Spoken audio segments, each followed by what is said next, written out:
বিগত বেশ কিছুদিন আগেই মিউনিসিপ্যালিটির লেবাররা ওখানে কাজ করতে যখন আসে তখন ওই লেবারদের গায়ে ওই পুরান ওয়াল ভেঙে টেঙে পড়ে, এটা কাজ করতে অসুবিধা হয়। তখন আমরা কাজে এটা একটা ভীষণ, আমাদের ড্রেনটা একটা খুব ইম্পর্ট্যান্ট ড্রেন, ঠিক আছে। এরপরে ইলেকট্রিক ডিপার্টমেন্টেতে কিছুদিন আগে এই কাজটা ইলেকট্রিক ডিভিশন থেকে এটা টেন্ডার হয়েছে, নিয়ার অ্যাবাউট 35 লাখ এরকম টেন্ডার হয়েছে। তো টেন্ডার হওয়ার পর আমরা তো জানি না, পুরাটা নতুন ধরা আছে।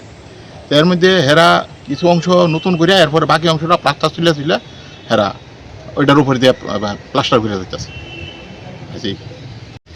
ঘটনা হচ্ছে মানে অনেকদিন আগে শুনছি, এই আমাদের বাড়ি ঠিক ওয়ালটার পাশেই, এবং এই ওয়ালটার ইস্টার্ন সাইডে আছে এএমসির একটা ড্রেন। এই ড্রেনটা বিগত প্রায় 10-15 বছর যাবৎ এএমসির কোনো লেবার এটাতে কাজ করতে পারে না, রিনোভেশন করতে পারে না, নিউ ওয়ার্ক করতে পারে না, ড্রেন পরিষ্কার করতে পারে না, কারণ ওয়ালটা মানে ভেঙে পড়ে লেবার গায়ে।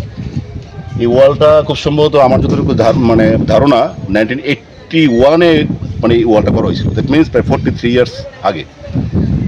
এরপরে বাউন্ডারি ওয়ালটা কাজ বেরিয়েছে ইলেকট্রিক্যাল সিভিল ডিভিশন 710 টিলা।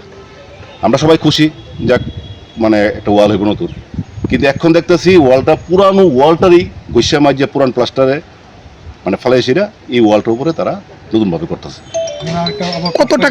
কত টাকার কাজ এটা?